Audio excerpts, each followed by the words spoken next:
واعتصموا بحبل اللہ ولا تفرقوا۔ اجتماعیت دین میں بڑی اہم چیز ہے۔ اللہ نے تقوی کے بعد اس اتفاق اور اجتماعیت کا اللہ نے ذکر کیا۔ جب تک امت حضرات صحابہ کرام ایک تھے تو تھوڑے بھی دنیا پر بھاری تھے، اور جب آگے امت تقسیم ہوتی گئی تو پھر زیادہ بھی تھوڑے ہوتے چلے گئے۔ خلافتوں میں خلفائے راشدین کی خلافت کے بعد پھر اللہ نے سیدنا معاویہ رضی اللہ تعالیٰ عنہ پر اجتماع کر دیا۔ پھر آگے 125 ہجری کے قریب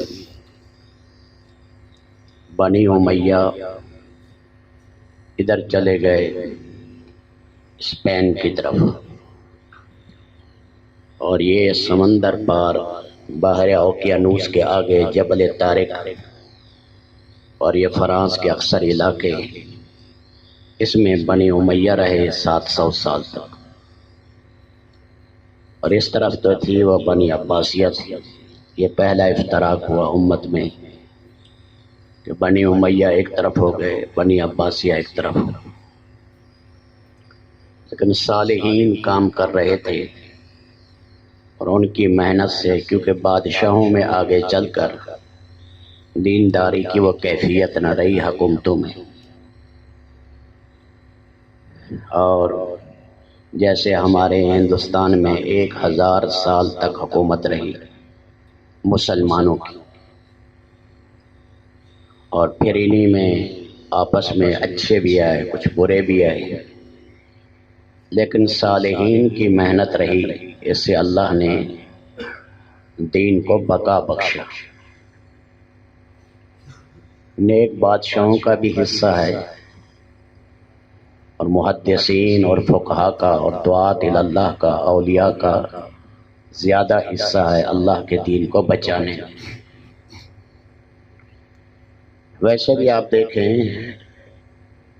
تو اللہ کے نبیوں میں 5 نبی ایسے ہیں جنہیں اللہ نے بادشاہت دی، باقیوں کو اللہ نے بادشاہت ہی نہیں دی۔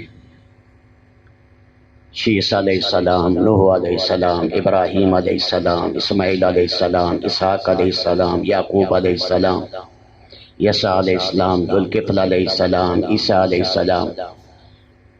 موسیٰ علیہ السلام کو آخر میں ملی فرعون کے غرق ہونے کے بعد، رسول پاک علیہ السلام کو آخر میں، یوسف علیہ السلام کو 40 سال کے بعد، اور براہ راست جو اللہ کی طرف سے نبی بنائے گئے وہ داؤد علیہ السلام اور سلیمان علیہ السلام، یہ نبی بھی تھے بادشاہ بھی تھے، لیکن علماء نے ان کو بھی اولو العزم 5 نبیوں میں شمار نہیں کیا۔ 5 جو اولو العزم نبی ہیں، نوح علیہ السلام، ابراہیم علیہ السلام، موسیٰ علیہ السلام، عیسیٰ علیہ السلام، محمد صلی اللہ علیہ وسلم۔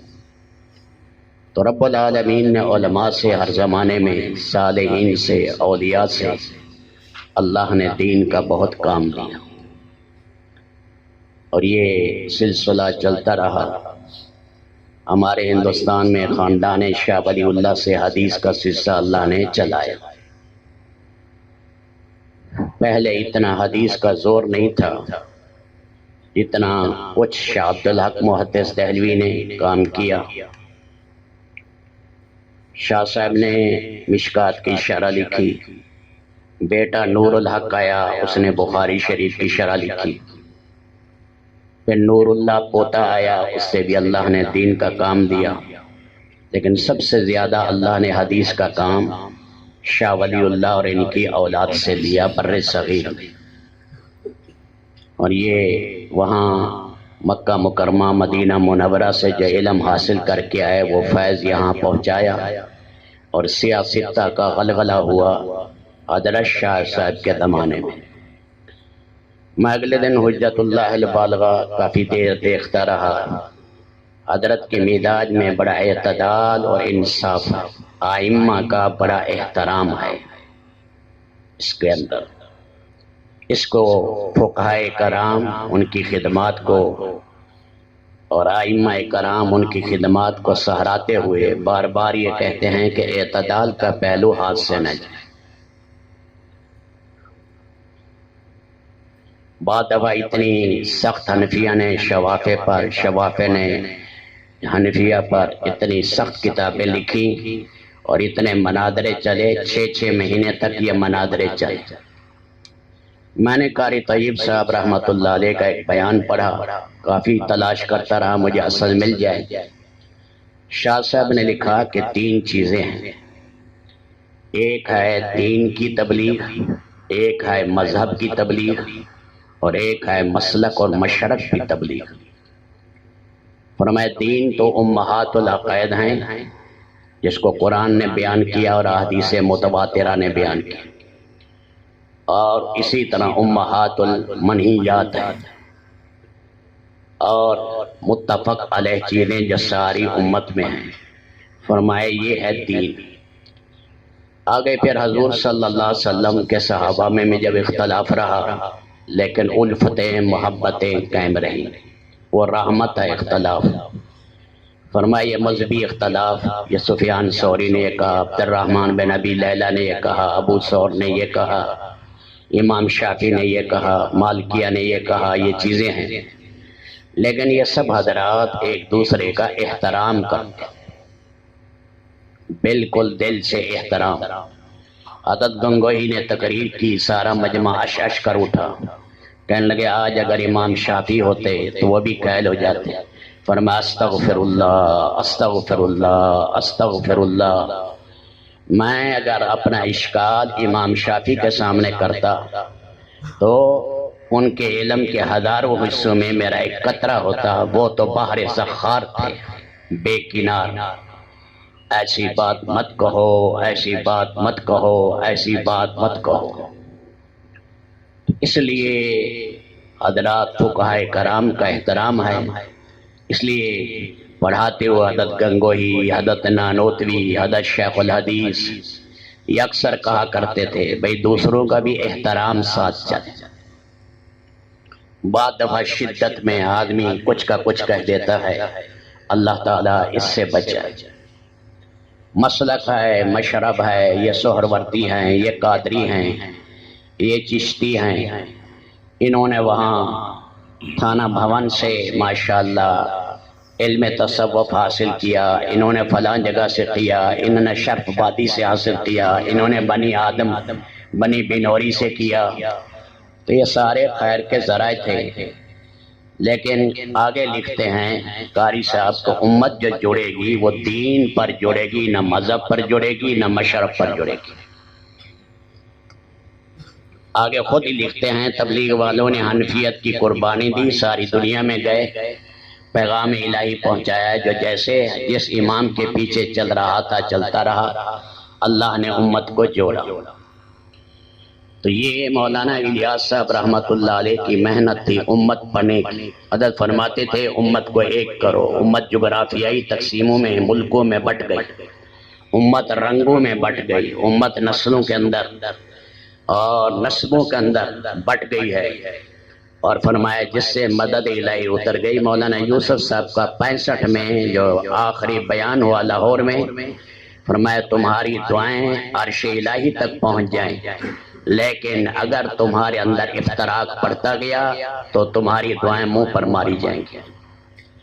اس لیے فرماتے تھے وحدت امت پر دور دیتے۔ یہ میں نے اگلے دن نکالی، حضرت مولانا سعید احمد خان صاحب نے اپنے ایک مکتوب میں تحریر فرمایا، وہ پڑھا ہے مکتوب، کام کرنے والوں کا اپنے مرکز کے ساتھ جڑنا رہنا ضروری ہے۔ اصل مرکز ایک ہی ہوتا ہے، پھر اس کے نیچے اس کی شاخیں ہوتی ہیں۔ جیسے خلفائے راشدین کے زمانے میں مدینہ منورہ مرکز تھا جو امیر اور خلیفے کا مستقر تھا، اسی طرح ہمارا مرکز نظام الدین ہے، جیسے ہر پرانے اور نئے کا جوڑنا ضروری ہے۔ اولاً وہاں آنے اور جانے والوں کے اعتبار سے، ثانیاً خط و کتابت کے اعتبار سے اپنے ہر مسئلے کو وہاں سے پوچھ کر چلایا جائے۔ مکاتیب نمبر جلد نمبر 4 صفحہ 370۔ مفتی زین العابدین صاحب نے 1992 میں نظام الدین میں بیان فرمایا، ریکارڈ ہے، نظام الدین ہی سے پوچھا جائے گا، صرف یہی رجوع کی جگہ ہے، کوئی دوسری جگہ رجوع کی نہیں، نہ ڈھاکہ ہے نہ رائے ہے، کوئی جگہ رجوع کی نہیں، کسی طرف رجوع نہیں کرنا، امارت صرف ایک ہی رہے، یعنی امیر صرف ایک ہی ہوگا۔ مولانا سعید احمد خان صاحب تبلیغی کام میں امارت کے عظیم فوائد کے متعلق لکھتے ہیں، آج دنیا میں مسلمانوں کا کوئی ایسا بڑا نہ رہا جس کی طرف تمام مسائل میں رجوع کریں اور اس کے فیصلے پر راضی ہو جائیں۔ اس لیے جھگڑوں کا ختم ہونا صرف دشوار ہی نہیں بلکہ محال ہو گیا۔ الحمدللہ اس دعوت کے ذریعے اس کی کچھ شکل پیدا ہوتی جا رہی ہے۔ اپنے اختلاف اور مسائل کے حل کے لیے اپنے امیر کے فیصلے پر راضی ہو جائیں، اس سے اسلام کی تمام تر طاقتوں کے جمع ہونے کی شکل بنتی ہے، جیسے کفر مضمحل اور اسلام کے قوی ہونے کی امید بڑھ جاتی ہے۔ حدیث نبی سے بھی پتہ چلتا ہے کہ امیر کی اطاعت کرے جب تک اس میں صریح کفر نہ دیکھے، خواہ وہ بے وقت نماز پڑھائے، اپنا حق وصول کرے، تمہارا حق ادا نہ کرے۔ اس سے اجتماعیت قائم ہونے کا کس قدر اہتمام معلوم ہوتا ہے۔ فاسق کی اطاعت اور اس کے پیچھے نماز پڑھ لینے کا حکم دیا گیا، آج یہ راز ہم نہ سمجھ سکے، اس لیے شیرادہ بکھر گیا مکاتب میں۔